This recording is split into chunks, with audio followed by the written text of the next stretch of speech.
Oyijon, ket, bolam topishim kerak. Oyijon, Bolam, yurtga, sen ketasan. qo'rqitib yubordingiz-ku. O'qishiga doim parvarish kerak, osoyishtalik kerak, asablari charchagan. Nima qilsam tuzaladi, doktor? Ba'zi bir kasalliklarni dori emas, mehr bilan tuzatish kerak. Mehrim kamlik qildimi? Mehringiz ko'p. Faqat uni dardlaringiz bilan aralashtirib yuborgansiz. Men charchadim, Komila. Charchagan odam dam oladi, lekin sizni ichingiz qo'layapti. Men kuchliman deb yurgandim. Kuchliman degan insonlar aslida ichida eng ko'p yig'laydigan insonlar bo'ladi. Yana o'sha uyga bordingmi? Qizim, sen kelinsan, tabib emassan. Ayol kishi ba'zan ikkisi ham bo'ladi, oyijon. U seni aldadi axir.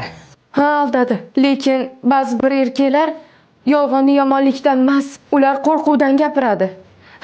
Unda kechirdingmi uni? Bugun bo'lmaganingda oyimni topolmasdim. Bugun bo'lmaganingizda manam o'zim topolmasdim.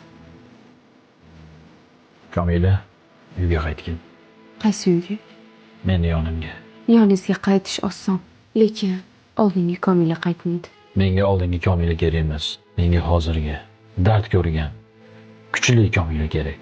Qaytdi, Lochin, otang qaytdi.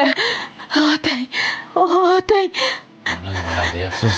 Otam o'lgan. mana qaytdi. Ko'rmayapsanmi? Oyijon, otam o'lganiga 20 yil bo'ldi. Yo'q! Otang o'lmagan. Otang bizni tashlab ketgan. Shunday. Demak, men yetim emas. Tashlab ketilgan bolaman.